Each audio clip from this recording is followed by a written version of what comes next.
From the Presidential Palace, Manila, Dateline Malacañang.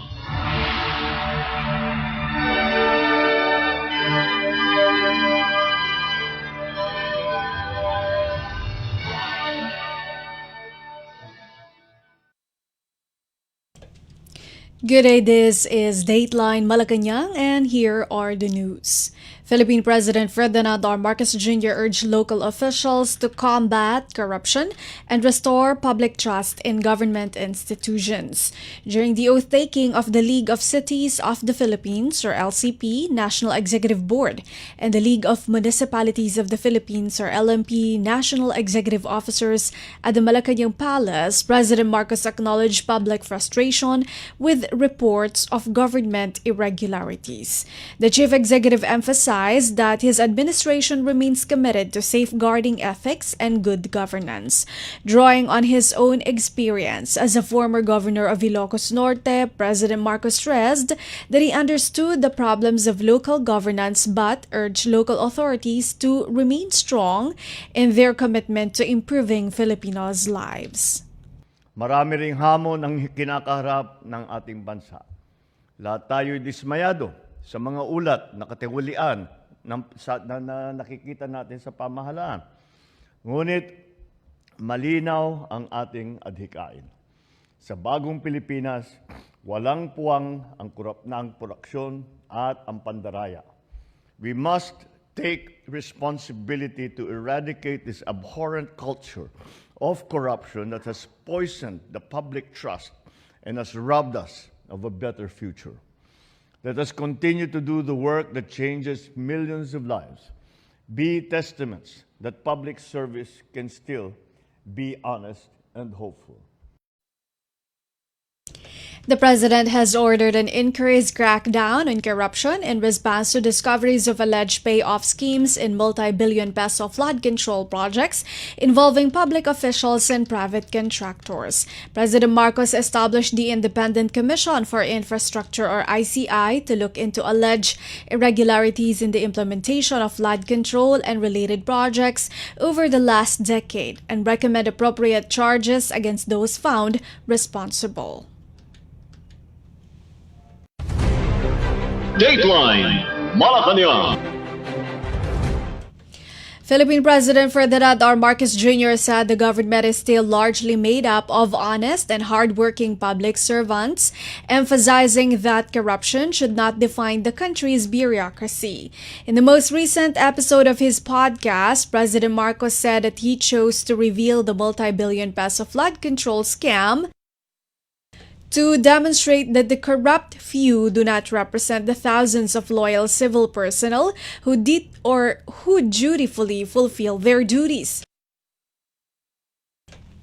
Despite a few instances of wrongdoing, the president said that the majority of government employees remain committed to public service. I have always said there are so many people in government who are very good, who are dedicated, who make sacrifices, who give everything that they can to their service. And one of the reasons I really exposed all of this was because these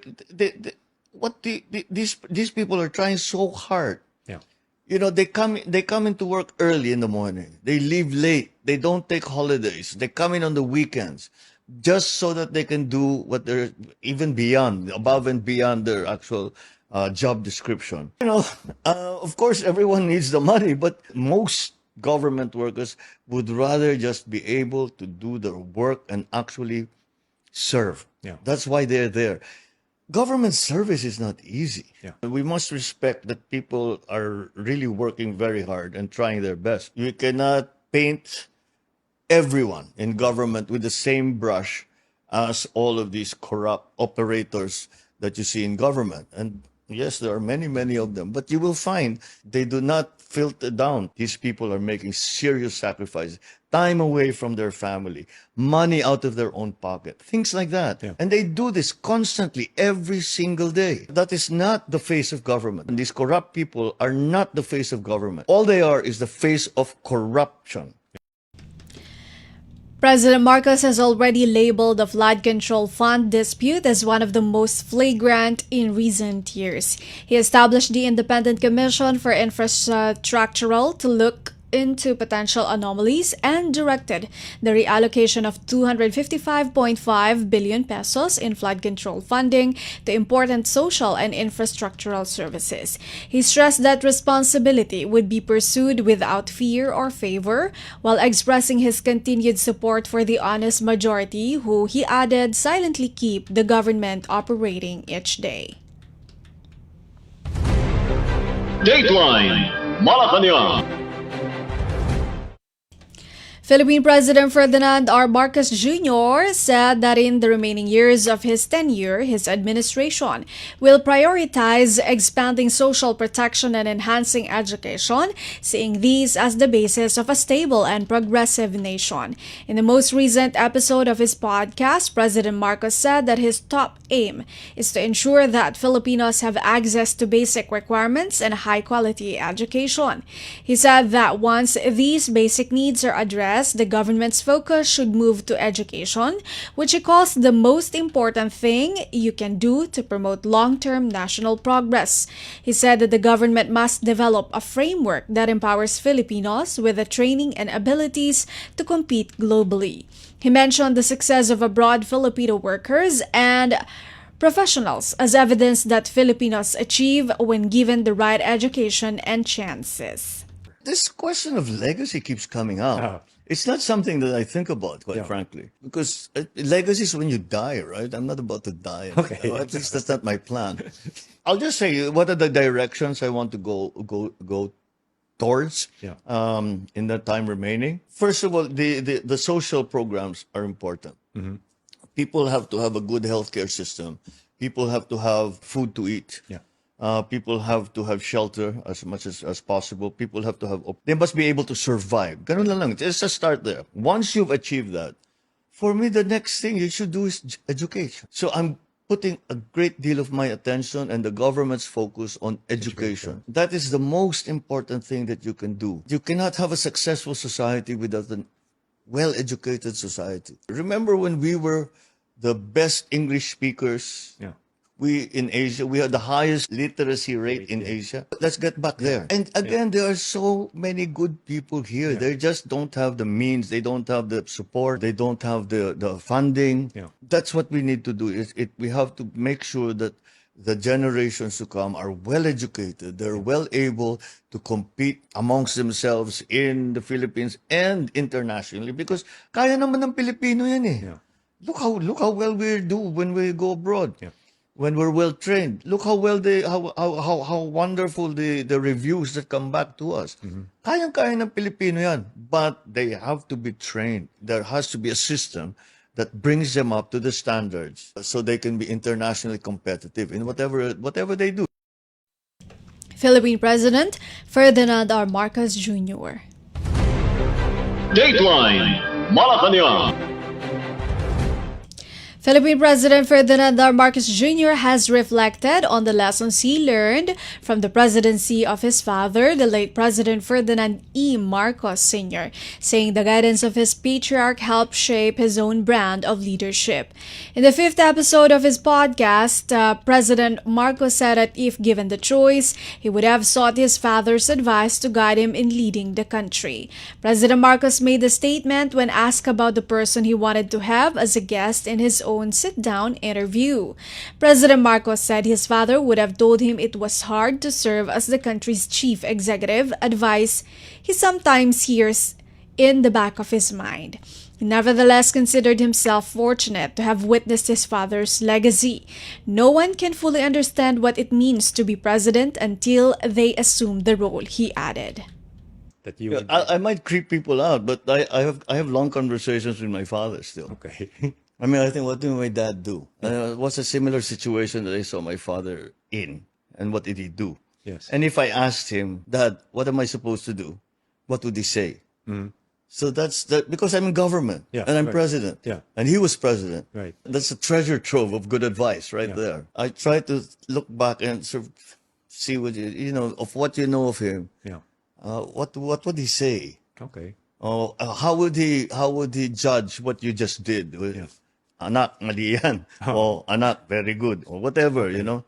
I have the advantage of having watched my father being president at very, very close quarters. Yeah. So, yes, you know, you have a good idea, but you don't really know until you're there. Yeah.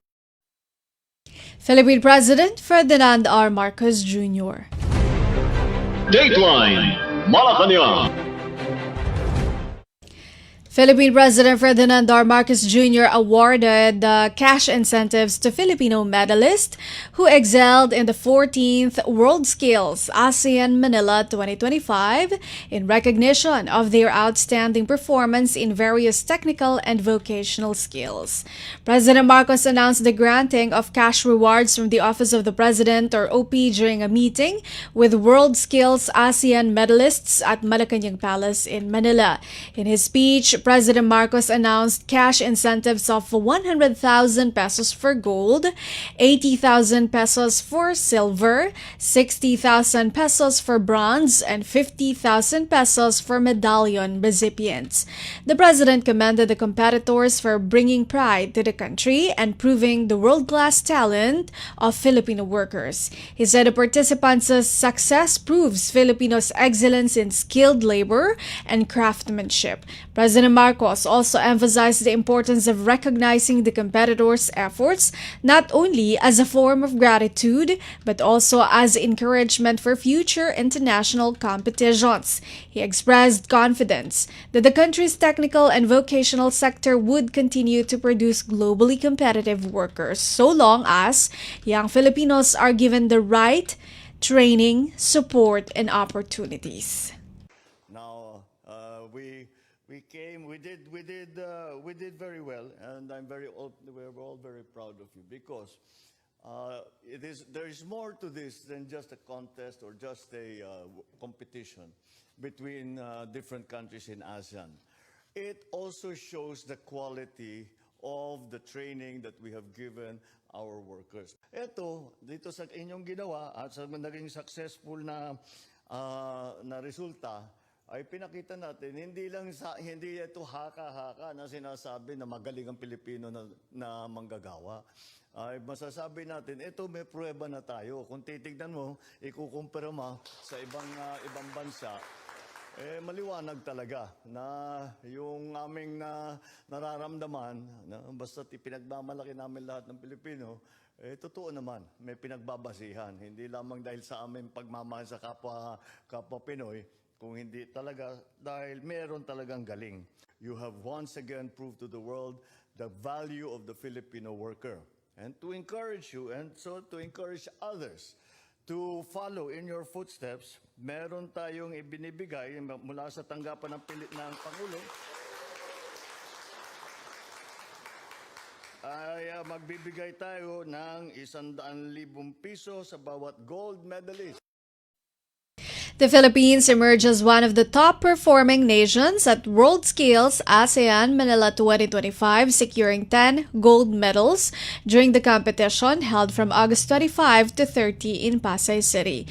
The gold medals were earned in 10 skill areas, including 3 demonstration events: industrial control, carpentry, and plumbing and heating. Aside from the gold medals, the Philippines also brought home 7 silver and 8 bronze medals, along with 5 medallions for excellence, which were awarded to competitors whose performance meets the rigorous international standards set by World Skills International.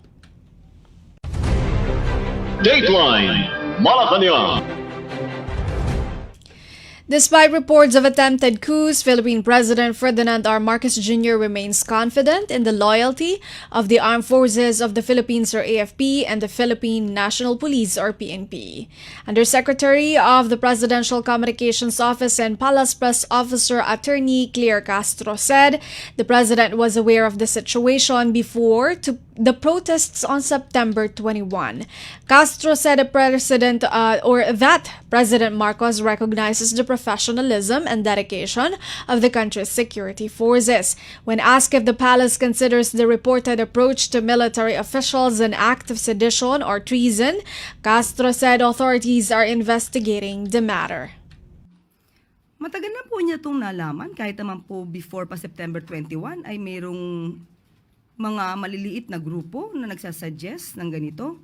Pero according nga po kay General Browner at General Narteza, ay mananatili po silang loyal sa konstitusyon at sa chain of command. So walang dapat pong ipag-alala ang taong bayan patungkol po dito. Kinikilala niya po ang kagalingan ng AFP at PNP at ang lahat ng kasundaluhan at kapulisan natin. At tiwala po sila na gagawin nila ang dapat at nararapat. Aaralin po kung ano po mismo ang naganap na dito. Para kung meron mo pong dapat na managot ay siguro po dapat makasuhan. AFP Chief of Staff Romeo Bronner Jr. already revealed that a group of 8 retired generals and colonels approached him on September 20 to encourage him to combat corruption in government and withdraw military support for President Marcos in favor of Vice President Sara Duterte. Bronner said that he rejected the proposal, emphasizing that the AFP remains committed to the Constitution and its line of command. The conference was purportedly held in Camp Aguinaldo on the eve of nationwide protests against the flood control corruption scam. Dateline Malacañang. Malacañang turned down calls to amend the 1987 Constitution for electoral reform, citing the need for a change of heart and a change of attitude among public officials. In a palace press briefing, Presidential Communications Office, PCO Undersecretary and Palace Press Officer Claire Castro said Philippine President Ferdinand R. Marcos Jr. does not support constitutional amendments at this time. She emphasized that reforms must begin with integrity and sincerity in leadership rather than amendments to the country's fundamental law. Ang Pangulo po ay hindi po sa ngayon na aayon o sumasang-ayon para sa isang constitutional change. Marami pong paraan para po marisolba ang ganitong klaseng korupsyon. Marami na pong batas na maaaring gamitin kung susunod lamang ang mga public officials natin. Hindi po yung katulad na nangyari na may batas pero sinatabi o sinet aside. Kaya po tuloy, hindi na po nagto-turn over ang DPWH sa mga local government units. Matatandaan po natin, merong batas at yan nga po ang ikinadismaya ng Pangulo. Bakit hindi na nagto-turn over sa LGUs? Bakit? Dahil tinanggal nung nakaraang administrasyon. Marami ng batas. So dapat na lamang po ito ay enforce, i-implement, sundin ng ating mga public servants at public officials. Hindi po siguro nararapat sa ngayon ang constitutional change. Ang kailangan ay change of attitude ng mga officers at change of heart. Maging maka-Pilipino, maging makabayan. PRP's Representative Marcelino Libanan previously advocated constitutional amendments to implement genuine electoral reforms in response to Senator Alan Peter Cayetano's proposal for a snap poll to elect key leaders. Malacañang previously dismissed Cayetano's snap election proposal as wishful thinking, citing the president's focus on addressing the needs of those affected by recent disasters. Dateline Malacañang. Malacañang dismissed concerns about a potential leadership change in the Senate, saying that the chamber remains stable and focused on serving the public.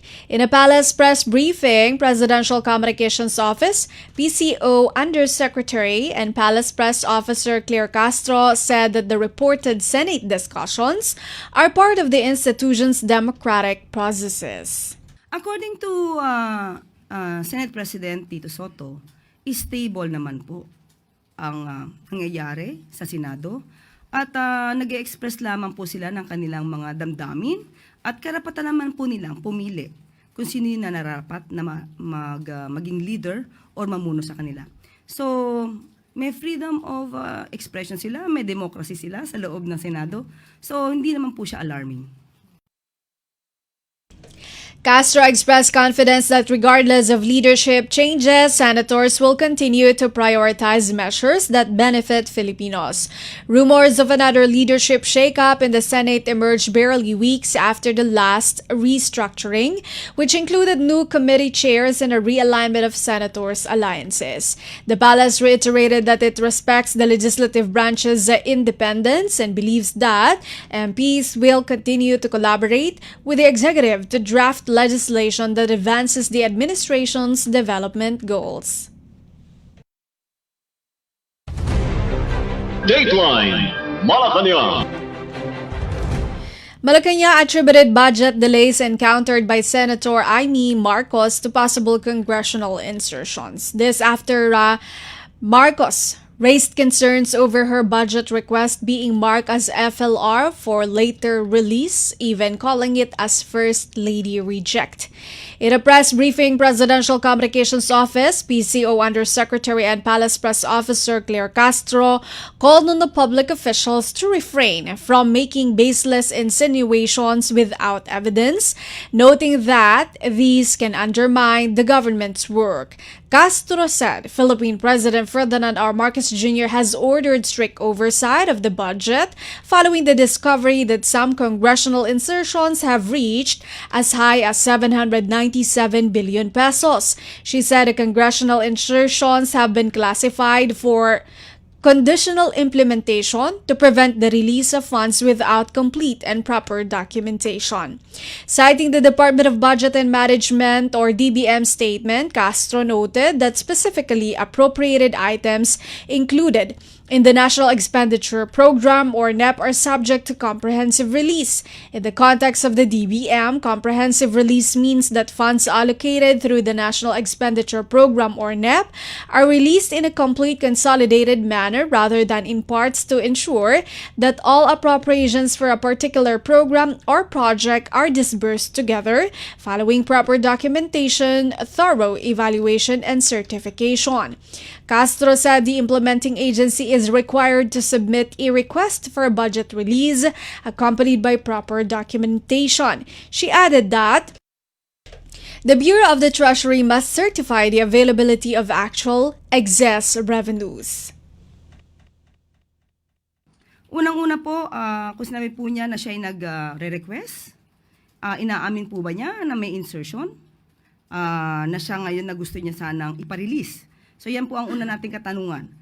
Pangalawa, nakausap po natin ang DBM at sinasabi po nila na pagka po ang budget ay nagmula sa NEP, ito po ay may comprehensive release. So malamang po ito ay congressional insertion, yung sinasabi po ni Senator Amy. At may pinag-utos po kasi ang Pangulo para po maingatan ang budget. May mga congressional insertion na napansin o nakita na umaabot halos 797 billion pesos na ipinalagay po ng Pangulo for conditional implementation. Ibig sabihin po, hindi po ito basta-basta ma-release nang hindi po kompleto ang dokumento para po ito ma-release. According to DBM, ang proseso po dapat ay ang magre-request ay ang implementing agency through the department head or secretary. Dapat may kompletong dokumento at dumaan sa masusing evaluation. At may certification ng Bureau of Treasury na may actual excess revenues. So kapag ito po naman ay naipakita at kompleto, hindi naman po ito hahadlangan, lalo-lalo na kung ito naman po ay proyekto para sa publiko. Presidential Communications Office, PCO Undersecretary and Palace Press Officer Attorney Claire Castro. Dateline Malacañang. Malacañang expressed confidence that the Philippines remains a strong investment destination, citing continued trust from foreign investors who value the government's efforts to fight corruption and uphold public interest. In a press briefing, Presidential Communications Office Undersecretary and Palace Press Officer Claire Castro cited the Marcos administration's ongoing anti-corruption efforts as a key factor in maintaining trust from the international business community. Responding to a media query about how the Philippines' image is being affected in light of foreign interest and investment prospects, Castro acknowledged that corruption issues may have some effect on investor perception. She emphasized that many foreign investors still prefer to work with a government committed to good governance. Castro noted that the government's stance against corruption sends a strong signal of stability and accountability to potential investors, reinforcing the country's long-term attractiveness for foreign capital and partnerships.